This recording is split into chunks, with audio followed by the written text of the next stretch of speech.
여러분, 저 카메라 샀습니다.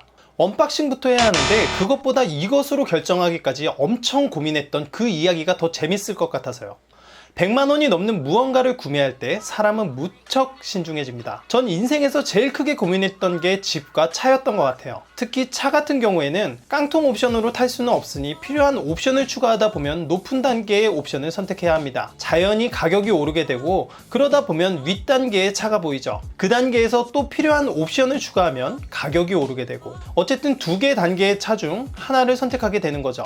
필요한 옵션을 넣을 수 있는 차를 선택할 것인가, 옵션을 좀 포기하더라도 더 넓고 좋은 차를 살 것인가, 아니면 이왕 사는 김에 약간 더 무리해서 좋은 차에 원하는 옵션을 넣을 것인가, 선택장애의 진수를 맛보게 되죠. 카메라 선택도 마찬가지였습니다. 많은 사람들이 그러하듯 저도 캐논과 소니 중 하나를 고려하고 있었는데 마치 저 자동차 옵션질처럼 이걸 선택하려면 저걸 포기해야 하고 다 가지려면 윗단계로 가야 하고 그렇더라고요. 두 개의 카메라가 완전 같은 스펙이라면 취향대로 선택하면 될 텐데 말이죠. 골백 번도 더 고민한 캐논이냐 소니냐의 카메라 결정기, 지금부터 시작하겠습니다. 먼저 저는 예산을 바디 구입에만 100만원에서 150 정도로 잡았습니다. 이 정도 가격대면 생각할 수 있는 게 소니 A6400과 캐논 EOS RP입니다. 크롭 바디와 풀프레임 바디의 차이가 있지만 비슷한 가격대이고 작고 가볍고 셀피 스크린이 가능해 유튜버들이 사용하기 좋고 최근에 출시한 제품이라는 공통점이 있죠. EOS RP는 풀프레임 카메라 치고는 저렴한 150만원대입니다. 100만원 초반대인 A6400보다는 가격이 높습니다. 하지만 기계적인 성능으로는 A6400의 압승이죠. 싸고 스펙까지 좋아서 고민할 거 없이 A6400을 사면 될 것 같지만 캐논은 그냥 지나칠 수 없는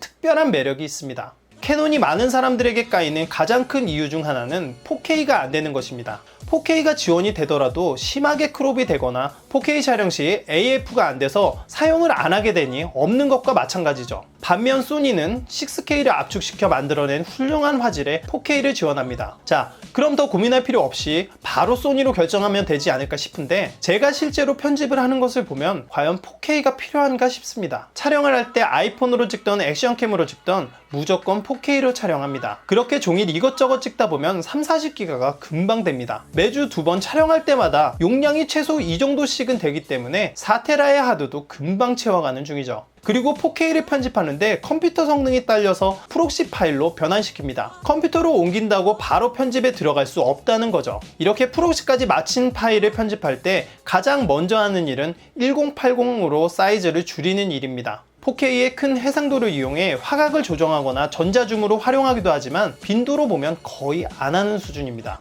어차피 1080 사이즈로 줄여서 사용할 건데 4K로 찍어서 용량 많이 차지해 변환하는데 시간 많이 걸려 시간 쪼개서 유튜브 하는 사람에게 효율성 참 떨어집니다. 그래서 요즘 들어서는 4K로 굳이 촬영을 해야 되는 생각이 자꾸만 듭니다. 캐논 1080의 화질은 소니 4K와 견주어도 될 훌륭한 수준이고 유튜브가 모바일로 주로 소비되는 점을 고려하면 4K가 카메라를 결정하는 필수 조건은 아니라는 생각이 들었습니다. 이게 사양만 가지고 캐논을 버릴 수 없는 이유였습니다. 그런데 4K가 있는데 내가 필요하지 않아서 안 쓰는 거하고 동급이나 심지어 그 이하의 카메라, 요즘은 스마트폰까지 다 되는 4K를 150만원이나 주고 산 내 카메라만 안 되는 것은 엄청 빡치는 일이긴 하죠. 전 지금까지 메인 카메라가 아이폰과 액션캠이었습니다. 200g이 채 안 되는 무게의 소형 카메라들이죠. 제가 구매하려는 카메라들은 렌즈 교환식 중에서는 매우 가벼운 편에 속합니다. 그래도 오랫동안 쓰던 것들에 비하면 2배가 넘죠. 여기에 렌즈까지 착용하면 무게가 훨씬 더 늘어날 겁니다. 특히 풀프레임 렌즈는 무게가 더 무겁죠. 전 조금이라도 가벼운 카메라를 원합니다. 그래야 자꾸 손이 가거든요. 그리고 소니가 성능으로 압살한다고 해도 캐논을 선택하는 큰 이유 중 하나는 셀피 스크린 때문입니다. 소니는 그동안 플립 스크린으로 셀피 촬영 시 자신을 볼 수 없었습니다. 하지만 이제는 위로 넘어오는 셀피 스크린이 생겼습니다. 더 이상 셀피 촬영이 가능한 스위블 액정 때문에 캐논을 선택할 이유가 없어졌습니다. 다들 이야기하는 거지만 소니는 인터페이스가 복잡합니다. 캐논처럼 툭툭 누르다 보면 원하는 메뉴가 나오질 않아요. 진짜 이거는 중요한 게 편해야 자꾸 손이 가거든요. 저도 당연히 복잡하고 어려운 것보다는 직관적이고 쉬운 게 좋습니다. 하지만 많은 리뷰들을 찾아보니 펑션키와 SNQ 같이 세팅이나 모드를 저장해 놓고 사용할 수 있더라고요. 그렇다면 엄청 편하겠죠? 그 많은 메뉴들 중에 쓰는 버튼은 몇 개 안 됩니다. 자주 사용하는 것들만 잘 정리해놔도 불편함 없는 사용이 가능할 것 같습니다. 사골 센서니 뭐니 해도 캐논의 색감은 누구나 인정하는 부분입니다. 영상에서 색감은 느낌을 전달하는 부분이기 때문에 매우 중요하다고 생각합니다. 그리고 저는 색 보정하는 것을 좋아합니다. 그래서 색 보정에 대한 컨텐츠도 많이 찾아보고 영상을 만들면서 간단하게 적용해 보기도 합니다. 그런데 그렇게 후보정하는 것은 많은 시간이 필요합니다. 특히나 한 장소에서 모든 영상이 끝나는 게 아니라 장소가 변하면서 색 환경도 달라지고 그것을 하나하나 일관된 톤으로 만들어주는 것은 정말 어렵고 힘든 일입니다. 시간이 엄청 많이 걸려요. 그리고 색감을 만지면서 결국 하는 것은 캐논 같은 느낌의 색감을 만들려 하는 겁니다. 뭐하러 다른 카메라 사서 캐논 같은 예쁜 색감 만들려고 노력합니까? 그냥 캐논 쓰면 되지. 하지만 캐논을 포기하게 된 결정적인 이유는 24프레임이었습니다. 한 가지 확실한 매력이 있다면 좀 부족한 부분도 참을 수 있다고 생각합니다. 하지만 부족한 게 아니라 없는 거라면 참을 수가 없죠. 제가 찍는 영상의 90%는 24프레임 촬영입니다. 나머지 10%는 슬로우 촬영할 때 사용하는 60프레임과 120프레임이고요. 30프레임은 너무 실사 같아서 적나라하게 보이는 느낌 때문에 잘 안 쓰게 되더라고요. 저뿐만 아니라 유튜브 컨텐츠는 대부분 24프레임으로 찍는 게 대세입니다. EOS RP는 24프레임만 쏙 빠져 있더라고요. 저는 대부분 사진보다 영상을 촬영하고 24프레임으로만 촬영하는데 24프레임이 없으면 사지 말아야죠. EOS R은 24프레임을 지원하는데 단지 이것 때문에 150만원 더 비싼 상위 기종을 산다는 것은 오바인 것 같고, 육두막은 무겁고 80D는 2019년에 사기는 좀 그렇네요. 이래서 캐논을 포기했습니다.